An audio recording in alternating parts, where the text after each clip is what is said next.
ఓం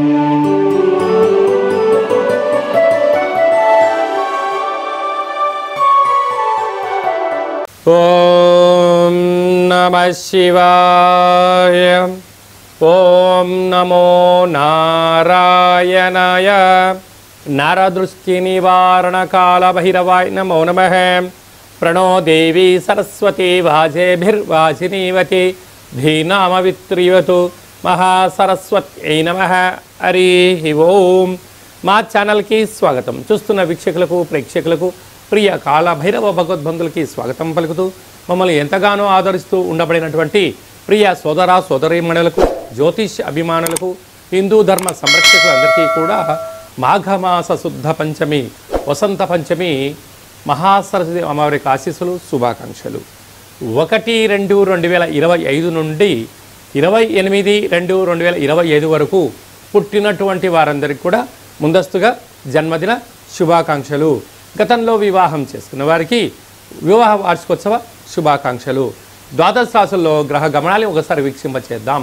వృషభ రాశిలో దేవగురు బృహస్పతి, మిథున రాశిలో కుజ భగవానుడు, కన్య రాశిలో కేతు సంచార స్థితి, మకర రాశిలో రవి బుధ సంచార స్థితి, కుంభరాశిలో శని భగవానుడు సంచార స్థితి, మీనరాశిలో శుక్రుడు మరియు రాహు సంచార స్థితితో ద్వాదశ రాశుల్లో గ్రహ గమనాలు ఈ విధంగా ఉన్నాయి. మీనరాశి వారికి మాఘమాస శుద్ధాష్టమి అక్షయ కాలభైరవాష్టమి సందర్భంగా ఏళ్లనాటి శని ప్రారబ్ధ సంచార స్థితి ముగించుకోబోతున్న సందర్భంలో గ్రహ దోషాల్ని తొలగించుకొని ఐశ్వర్యానికి ఆనందానికి ఎలా స్వాగతం పలకాలో ఈ వీడియోలో సవివరంగా సంపూర్ణంగా తెలుసుకుందాం. మీనరాశిలో ఏ నక్షత్రాలు వస్తారగా పూర్వాభాద్ర నక్షత్రంలోని చివరి పాదం 4వ పాదము, ఉత్తరాభాద్ర నక్షత్రంలోని 4 పాదాలు, రేవతి నక్షత్రంలోని 4 పాదాలు కలిపితే మీనరాశి అవ్వడం జరుగుతుంటుంది. అలాగనే చాలామందికి పుట్టినటువంటి కాల సమయంలో డేటా బర్త్లు లేనటువంటి కారణం వలన పేరు యొక్క మొదటి అక్షరాన్ని అనుసరిస్తూ ఆ రాశిని తెలుసుకొని ప్రయత్నం చేద్దాం. ది, దుమ్, శం, జా, ధా, దే, దో, చా, చి అక్షరాల వారందరూ కూడా మీనరాశి జాతకులే. మీనరాశి యొక్క అధిపతి దేవగురు బృహస్పతి. వీళ్ళకు ఏడాది తర్వాత రాశిలోనే శుక్రుడితో కూడుకున్నటువంటి రాహు సంచార స్థితి ఉండడం వలన నూతనమైన వాహనాలు, బంగారు ఆభరణాలు, గృహాలు, విలాసవంతమైన వస్తువులు కొనుగోలు చేయాలని మీ కోరిక నెరవేరబోతుంది. అలాగే తృతీయంలో ఉండబడినటువంటి గురు సంచార స్థితి ఉండడం వలన తల్లిదండ్రులతో, అన్నాదమ్ములతో, అక్కాచెల్లెలతో సఖ్యతగా ఉండడం వలన మరో మైలురాయి మీరు దాటబోతున్నారు. అర్ధాష్టమ కుజుడు మీ జన్మ నక్షత్రం రోజున పూర్ణిమ, అష్టమి, అమావాస్య తిథుల యందున ముఖ్యమైన పనులు వాయిదా వేసుకోండి. వాహన ప్రమాదాలు పొంచి ఉన్నాయి. అప్పులు ఇవ్వద్దు, అప్పులు తెచ్చుకోవద్దు. అనేక మంది మిమ్మల్ని ఎక్కడ చెక్ పెట్టాలి, మీరు ఎక్కడ తప్పులు చేస్తారా, మిమ్మల్ని ఎలా బందికానా చేయాలని చెప్పి ఎదురు చూస్తూ ఉన్నారు. వీలైనంత వరకు రహస్య చర్చలకు ఇది సరైన సమయం కాదు. బ్యాంకు లావాదేవీలు, ఓటీపీలు ఎంతో జాగ్రత్తగా పెట్టుకోగలగాలి. అలాగే ఫేస్బుక్లో కానీ యూట్యూబ్లో కానీ వచ్చేటువంటి ప్రతి సమాచారము అది నిజమనిపించి మీరు ఫార్వర్డ్ చేశారా, మీరు కూడా అనేక రకాలుగా ఇబ్బంది గురయ్యే పరిస్థితి ఉంటుంది. కనుక ఎంత సత్యము ఎంత ధర్మం అని తెలిసినా కొన్నిటిని చూసి చూడనట్టు వదిలేయగలిగినట్లయితే మీకు మంచి కాలం ఉంటుందని చెప్పి గమనించాలి. సప్తమంలో కేతువు, ఏడాది తర్వాత లాభస్థానంలో రవి భగవానుడు, మకర రాశిలో బుధుడు కలిసి ఉండడం వలన ప్రభుత్వ ఉద్యోగ ప్రయత్నం చేసేవారికి చాలా మంచి కాలము. పెట్టుబడులు, ఆకర్షణ, క్రయ విక్రయాలు యోగదాయకం. వ్యయంలో శని భగవానుడు సంచారం చేయడం వలన అనవసరమైన ఖర్చులు, పెట్టుబడులు, ఆకర్షణలు చేసేటప్పుడు 100 సార్లు ఆలోచించాలి. అందుకే ఇల్లు కట్టేటప్పుడైనా ఒక ప్రాజెక్టులు ప్రారంభించేటువంటి కాల సమయంలోనైనా 100 సార్లు ఆలోచించాలి. నిపుణుల సలహాలు తీసుకోగలిగితే భవిష్యత్తు బాగుంటుంది. లేకపోతే ధనము సమయం 2 వృధా అవ్వడమే కాకుండా భవిష్యత్తు అగమ్య గోచరం కాకుండా చూసుకునే బాధ్యత మనపైనే ఉంటుందని చెప్పి గమనించాలి. ఇన్ని వేల వీడియోలలో ఈ వీడియో మీరు చూస్తున్నారు అన్నట్లయితే కాళభైరవ స్వామి యొక్క ఆశీస్సులు మీ పైన ఉన్నాయి అని చెప్పి మీరు విశ్వసించాలి.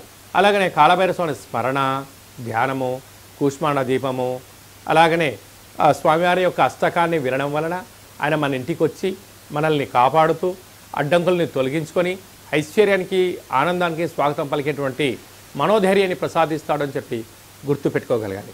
కనుక నీటి వ్యాపారస్తులు, పాల ఉత్పత్తులు, హోటలు, సాఫ్ట్వేర్ రంగం వారు, హార్డ్వేర్ రంగం వారు, గృహ వ్యవసాయ నిర్మాణ కార్యక్రమాలు చేసే వారందరికీ కూడా భగవంతుడి ఆశీస్సులు అవసరమని చెప్పి గుర్తుపెట్టుకోగలగాలి. ఫిబ్రవరి మాసం అనగానే పండగలకు చాలా ప్రత్యేకత. మాఘమాసం అనగానే ప్రతి తిథికి ఒక ప్రత్యేకత ఉంటుంది. మాఘమాస శుద్ధ పంచమి, వసంత పంచమి అంటారు. 2వ తారీఖు 2వ నెల 2025వ తారీఖున వసంత పంచమి అంటే సరస్వతి అమ్మవారి యొక్క జయంతి సందర్భంగా చిన్నపిల్లలకు 3వ సంవత్సరం పడి 3వ సంవత్సరం నిండేటువంటి పిల్లలకు నూతనంగా అక్షరాభ్యాసం ఎప్పుడు చేయించాలని చెప్పి చాలామంది అనుకుంటూ ఉంటారు. కనుక ఈసారి ఆ తారీఖున దేవాలయం వెళ్ళి అమ్మవారి యొక్క సంరక్షణలో, దేవాలయంలో పర్యవేక్షణలో అక్షరాభ్యాసం చేసినట్లయితే వారికి చాలా యోగం, శుభం కలుగుతుంది. అలాగనే చదువుకుంటున్న విద్యార్థులు పుస్తకాలు, ల్యాప్టాప్స్, అలాగనే సంగీత వాయిద్యం చేసి నడిపించే మనం ఏ వృత్తి అయితే చేస్తామో వారందరము ఆ రోజు అమ్మవారి దేవాలయానికి వెళ్ళి తెల్లటి పుష్పాలు, తెల్లటి వస్త్రాలు, విభూతితో అర్చన, అలాగనే పాయసము, చక్కెర పొంగలి, దద్దోజనం లాంటివి మహాపదార్థాలు అమ్మవారికి పెట్టి ప్రసాదం పంచడం వలన అందరికీ ఇచ్ఛాశక్తి, క్రియాశక్తి, జ్ఞానశక్తి అమ్మవారు ప్రసాదిస్తుందని చెప్పి కూడా గమనించాలి. అలాగనే 4వ తారీఖున మాఘమాస శుద్ధ సప్తమి, రథ సప్తమి, స్వామివారికి జయంతి అవ్వడం వలన నమస్కారము, అర్ఘ్యము, ఆసనము, 12 ఆసనాలు, అలాగనే అరుణ పారాయణము చేయడం వల్ల సూర్యభగవాని ఆశీస్సులు కలిగి సంపూర్ణ ఆయురారోగ్యాలు మన సొంతమవుతాయి. అలాగే 5వ తారీఖు అక్షయ కాలభైరవాష్టమి కనుక ఇంట్లో పుష్పణ దీపాన్ని, నారికెల దీపాన్ని, నింబకుష్మ దీపాన్ని, ముడుపును, కాళభైరస్వామి స్మరణ, ధ్యానం చేయడం వల్ల అద్భుతమైనటువంటి అష్ట కష్టాలను తొలగిపోయి అక్షయంతో కూడుకున్నటువంటి భైరవాశీస్సులు మన సొంతమవుతాయని చెప్పి కూడా గమనించాలి. అలాగనే మనకు 12వ తారీఖు మాఘమాస పూర్ణిమ, నదీ స్నానము, సముద్ర స్నానము, దానము, అభిషేకము, శ్రీ రమాసహిత సత్యనారాయణ స్వామి వ్రతము చేయడం వల్ల సంపూర్ణ ఆయురారోగ్యాలు మన సొంతమవుతాయి.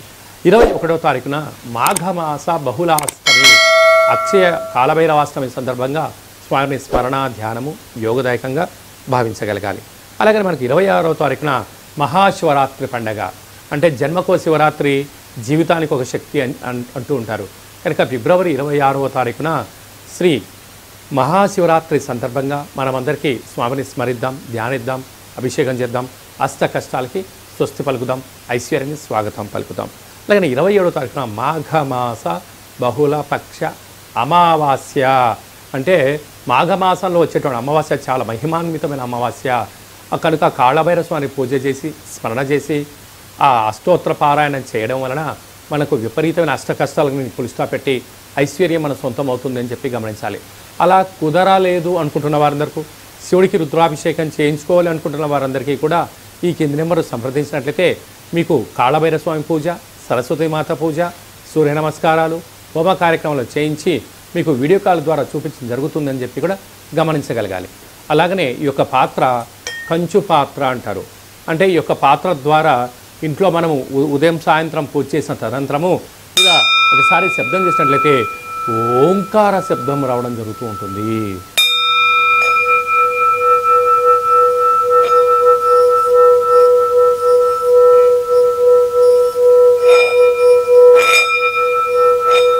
ఇలా శబ్ద తరంగాల్ని సృష్టించడం వల్ల ఈ పాత్రలోంచి మనం ఒక్కసారి గమనించినట్లయితే ఓంకార శబ్దము ఆ శబ్దం ద్వారా ప్రసరించడం జరుగుతుంది. ఇంట్లో ఉండబడిన జ్యేష్ఠాదేవి బయటికి వెళ్ళడం, బయట ఉండబడిన లక్ష్మీదేవి గళ్ళు గళ్ళు అంటూ ఇంట్లోకి రావడం, మానవుని శరీరంలో ఉండబడినటువంటి షట్చక్రాలు అంటే మనకు మూలాధార, స్వధిష్టాన, మణిపూర్వక, విశుద్ధ, అనహత అనే ఆజ్ఞ అనే చక్రాలు వికసించి మనం ఏదైతే అనుకుంటామో వాటిని విజయం సాధింపజేసే శక్తి ఈ అక్షయ పాత్రకు ఉందని చెప్పి గమనించాలి. మరొక్కసారి కూడా చూద్దాం.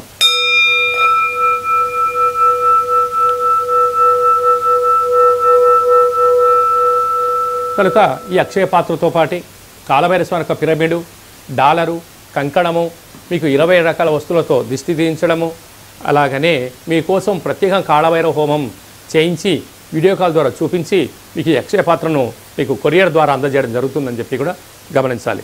కనుక కలియుగ కాలంలో కాలాన్ని అనుకున్నది మనం విజయం సాధించగలగనంటే కాళభైరవ స్వామి స్మరణ, ధ్యానము ఉత్తమమైన మార్గంగా భావించగలగాలి.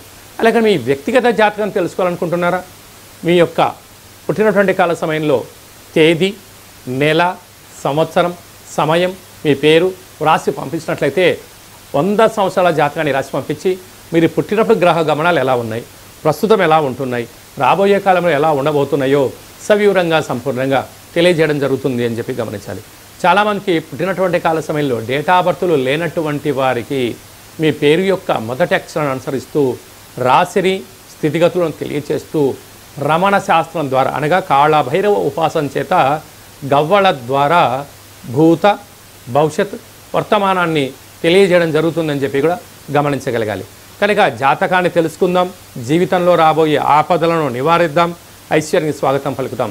కనుక జాతకం తెలుసుకోవాలనుకుంటున్న వారందరూ కూడా ఈ కింది నెంబర్ని ఆన్లైన్ ద్వారా కానీ ఆఫ్లైన్ ద్వారా కానీ వాట్సాప్ ద్వారా సంప్రదించి అపాయింట్మెంట్ తీసుకొని సంప్రదించగలరు. అలాగా తరచుగా భార్యాభర్తలు గొడవ పడుతున్నారా? ఎందుకు గొడవ పడుతున్నారు? జాతకంలో ఉండబడిన ఇబ్బందులు ఏంటి? ఏ చిన్న స్వల్పమైన మార్పులు చేసుకోవడం వల్ల మీరు పాలు నీళ్ళలాగా శ్రీ పార్వతీ పరమేశ్వరులాగా కలిసి ఉంటారో కూడా తెలుసుకుందాం. అందరికీ శుభం, జయం, లాభం జరగాలని కోరుకుంటూ ఆశీర్వచనం. ఓం శతమానం భవతు శతాయు పురుష సతేంద్రియ ఆయుష్యేవేంద్రియే ప్రతిష్టతి ధనం ధాన్యం బహుపుత్రలాభం శత సంవత్సరం దీర్ఘమాయు సర్వే జనా సుఖినో భవంతు లోకా సమస్తా సుఖినో భవంతు సర్వం కాళభైరవ దేవతార్పణమస్తు. హరి ఓం. ఈ వీడియో మీకు నచ్చినట్టయితే లైక్ చేయండి, షేర్ చేయండి, మా ఛానల్ని సబ్స్క్రైబ్ చేసుకోండి. నేను చేస్తున్న ఆధ్యాత్మిక వీడియోలు అందరికన్నా ముందుగా మీరు తెలుసుకోవాలి అనుకున్నట్లయితే గంట సింబల్ ప్రెస్ చేయండి, ఆల్ బటన్ తెలియచేయండి. మీరు ఎవరి క్షేమాన్ని అయితే కోరుకుంటున్నారో లేక మీ క్షేమాన్ని ఎవరైతే కోరుకుంటున్నారో వారికి ఈ వీడియోని ఫార్వర్డ్ చేసి హిందూ ధర్మాన్ని కాపాడండి.